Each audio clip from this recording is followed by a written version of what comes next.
Sup nerds, I'm Wes and of War Gaming, and today I'm here with Michael Coe from Gamelyn Games. Michael, how you doing today?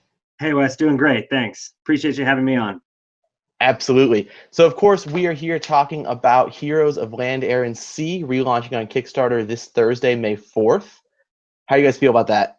Awesome. I feel really, really great about it actually. We kind of just put some stuff out, started to kind of remind people that we're launching and getting a lot of good feedback on some of the little tweaks that we've done to the campaign. I think this time around it's really going to blow people away.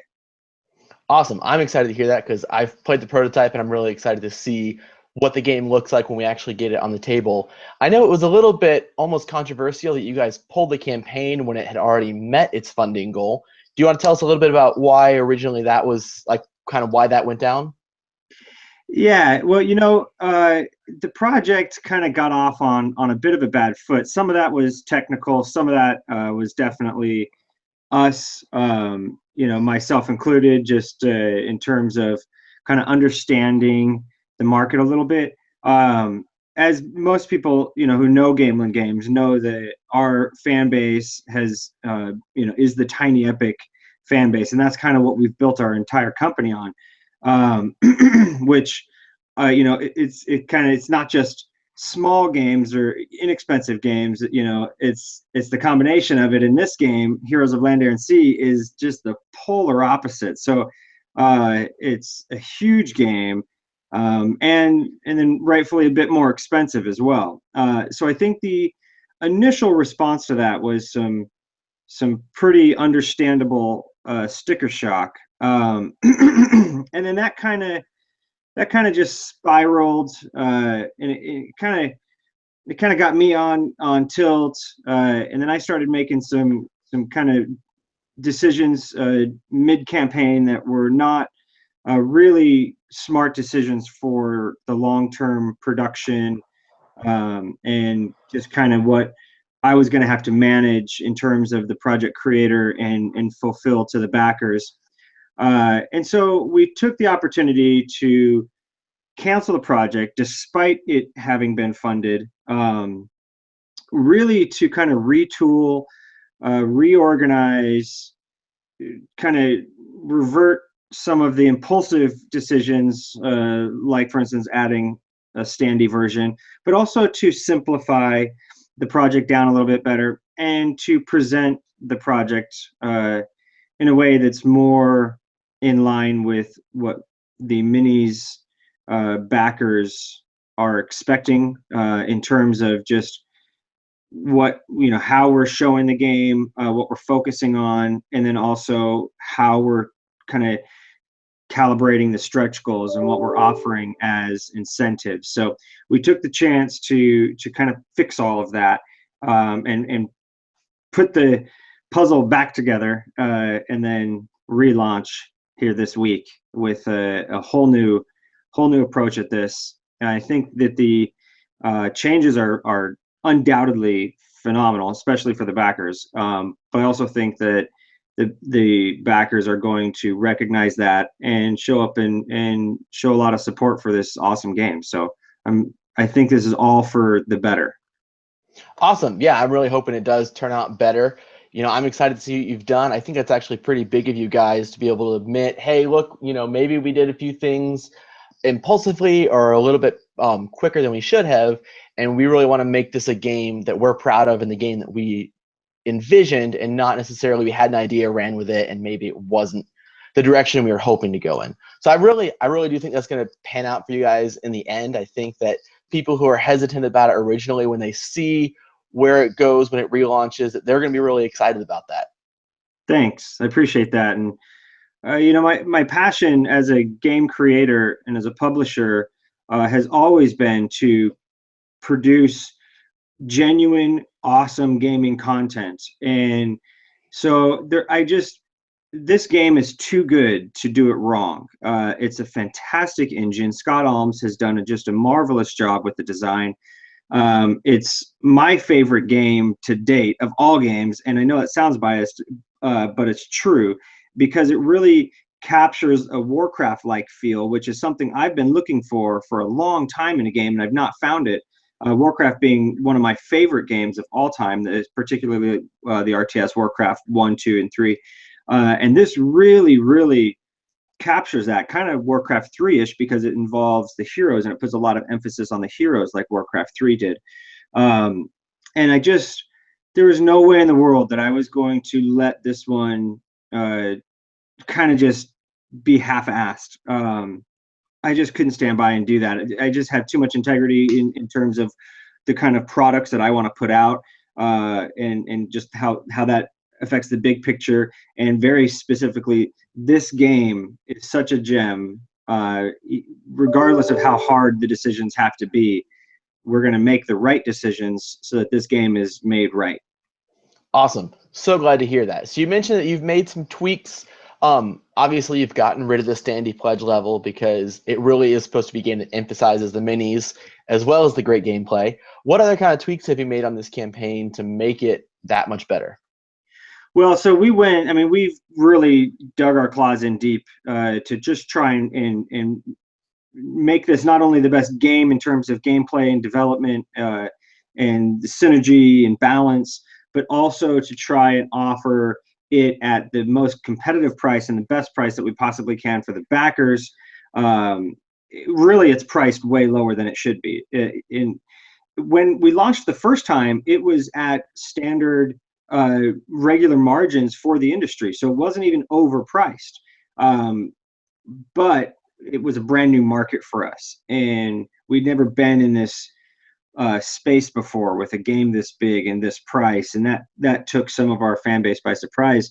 But we've since gone back, and now we're really cutting the margin, and we're offering this game at lower than industry standard margins.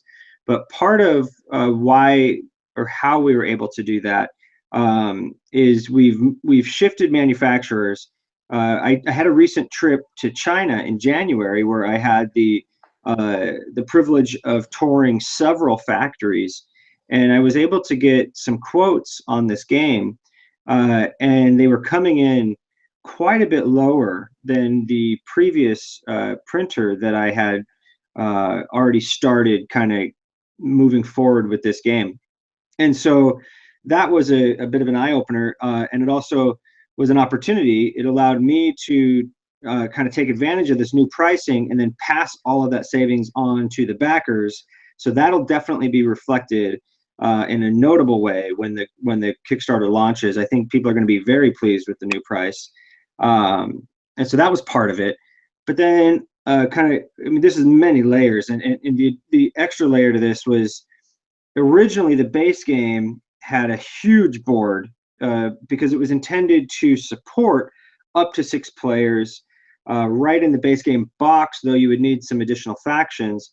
But some of the other components for those players were in that box as well, like the extra resource tokens, things of that nature. So what we've done is carved that piece out. So now, instead of the base game containing components for 2 to 6 players at the time, now it plays solo, so 1 to 6 players. We've adjusted it. So now the base game is solely focused on 1 to 4 players. So we've split the board. So now instead of it being the 39 by 26 colossal board that it was, we've cut 13 by 26 off and created that as an extension board that's going into the expansion box, leaving just a 26 by 26 board for the base game, which is more inclusive as well for more gamers. It's going to be more manageable on most tables. So that's a huge plus. But that allowed us to reduce the price of the base game as well by shifting those components over to the expansion. And then furthermore, we were able to reduce the cost of the expansion by combining the 4 factions. Previously, we had 2 separate expansions, each featuring 2 factions. We've combined that into 1 box now, so there's less material that we're having to pay for by having it in 1 box. And it also allows us to capitalize on the economy of scale by having it be in 1 box versus printing X number of expansion 1 and fewer of expansion 2 or something along those lines. We can now just really consolidate it and focus that expansion box on bringing the 5th and 6th player options to the game. So that'll include the new board extension, the extra resource tokens, the extra tactic cards, and all of that. But really the consolidation of that has allowed us to also lower the price of those expansions. So we're seeing price drops in all over the place in comparison to the previous campaign. I think people are really going to appreciate that. So that's kind of like that's like the major thing, at least in terms of what really hits home right now for backers and all the awesome games that are on Kickstarter that are taking up a lot of people's expendable income. And we really wanted to make sure that this game didn't get overlooked because of its price point. It really deserves to be on people's tables. And I know that this game will replace the other 4Xs on people's shelves. I just got to get it to their table. So that price was a big part of doing that. And also because of that, we found a little additional wiggle room in which we're going to be able to increase the incentives for backing it on Kickstarter.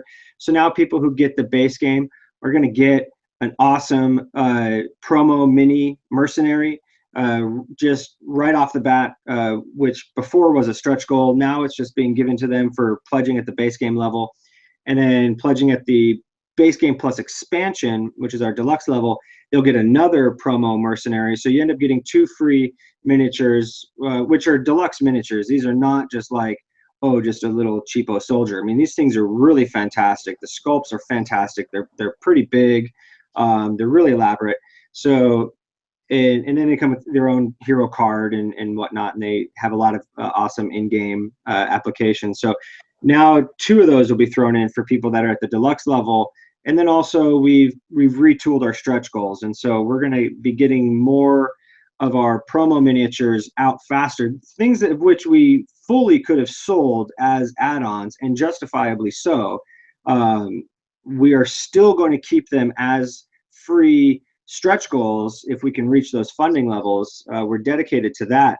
And so we really hope that people recognize that and appreciate that we're not just trying to nickel and dime everywhere. This is not like we'll offer you an ultra low attractive base game price, but then just tack things on, and by the time you're done, you've quadrupled your price from what we advertise. This is not a bait and switch.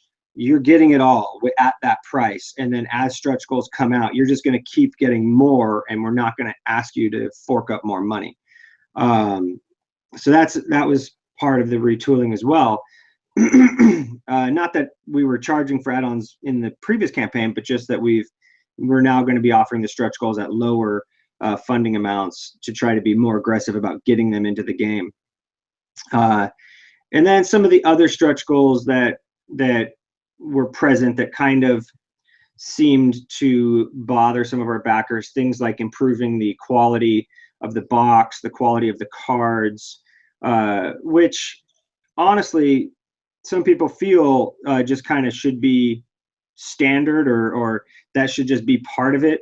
But I mean, we look at even just recent miniature games that have been delivered to backers that are notoriously really bad boxes. All of them are being delivered with ripped edges and corners, and the cards are flimsy. So it's something, it may seem trivial or small, but it really is important to have a thicker box and to have a higher quality card. And these things really do cost money. So having them as stretch goals is actually really sensible.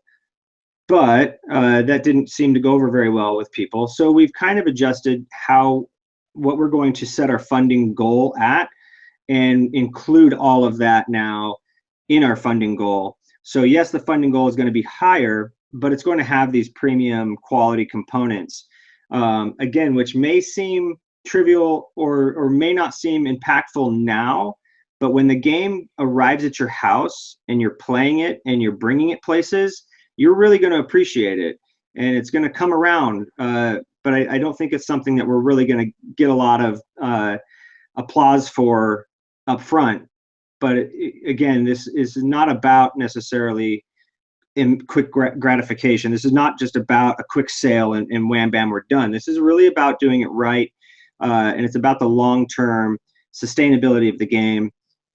So that's part of it as well. And then part of changing that, I'm sorry, I'm kind of going off, but part of changing the map to allow us to split it, we couldn't just like cut it out because of the way that the continents were shaped, and there was no easy way to do that. And also we were experiencing some issues with choosing continents in the beginning of the game, and people spending a lot of time trying to analyze what continent is better, because each of them were very unique, and some of them serve certain factions a little bit better because of the placement of certain regions and the types of resources they produce.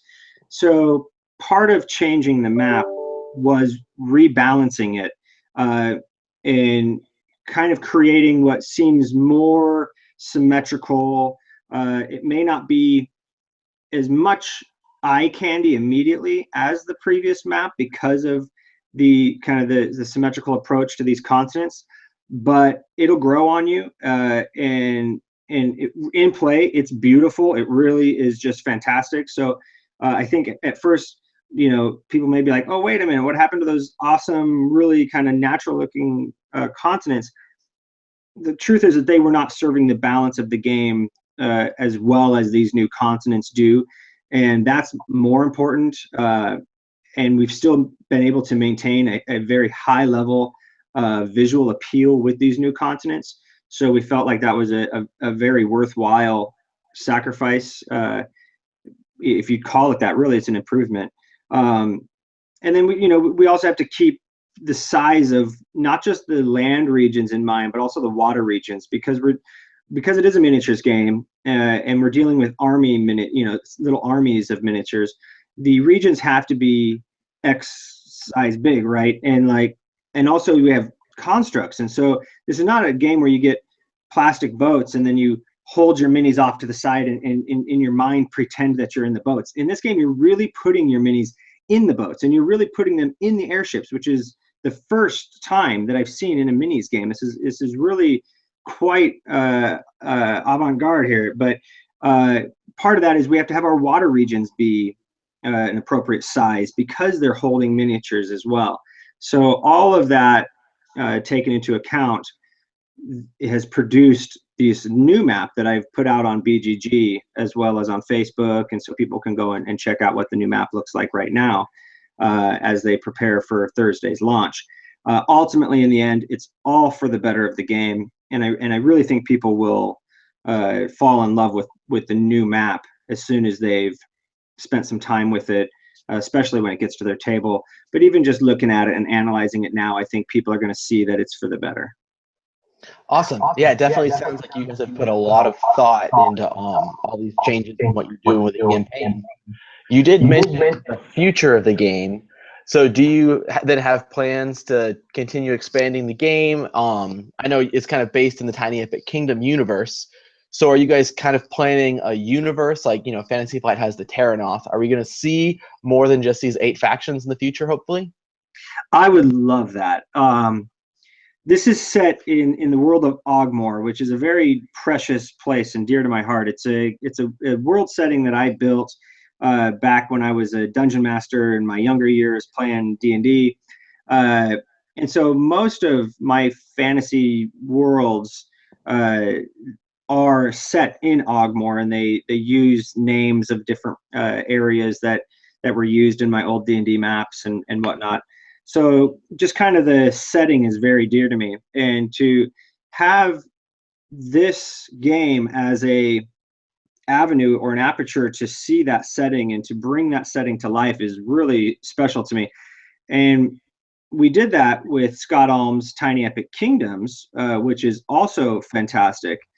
But I've always had it in the back of my mind when I first started publishing games that I wanted to make something big scale. I wanted to make a large 4X style game in which I could explore and bring this setting to life.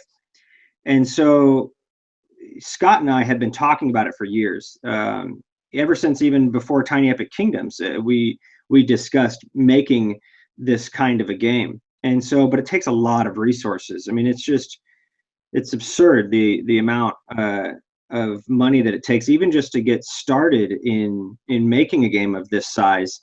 And so I didn't want to rush into it. Again, I didn't want to do it wrong, so we didn't do it early on. We waited until we had kind of established ourselves as a company through the Tiny Epic series, and then once as Gamelyn Games, we had a little extra resources on hand that we could actually make this game and do it right. Then we finally took the leap.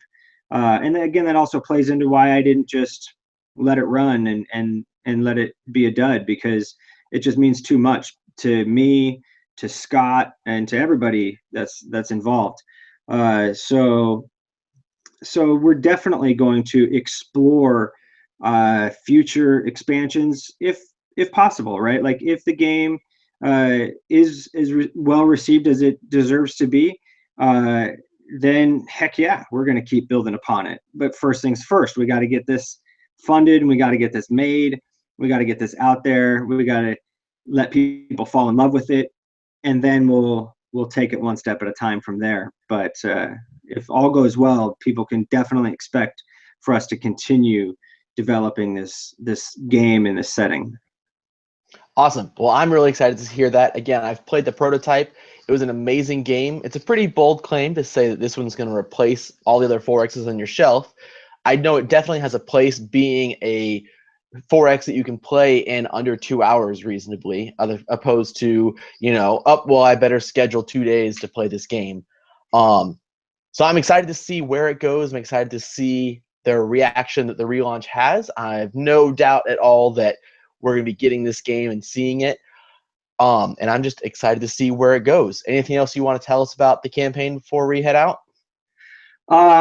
We're launching Thursday, May 4th at 8 a.m. Eastern Standard Time. So we don't have any like early bird specials or anything like that. And there's some different philosophies and kind of that I have why I don't do stuff like that. But it's very helpful to jump in on day one, to get the buzz going right off the bat, to really start off on a great foot. So I would definitely ask that people who are interested in this game check it out on May 4th, the first day. Pledge your support if it seems like the game for you, and just help us get off to a good start. So. Awesome. Sounds great. Well, I will definitely see you guys on May 4th, which is also Intergalactic Star Wars Day for those of you who are interested. So yeah, I will see you there, Michael, and then again at the Tiny Epic Defenders expansion Kickstarter, assumably sometime later on this year. Indeed. And I'll have a lot more to say about that pretty soon. So all right, maybe you'll have to great. come back on and share some more information with your viewers. Awesome. Well, Michael, it was great having you. I hope you have a great day, and we'll see you guys on Thursday. Thanks, Wes. You too. Take care. All right, man. And to all of you viewers out there, don't forget to subscribe to our channel so you'll never be bored. I will, of course, have links to the Kickstarter campaign in the description box down below. See you guys on Thursday.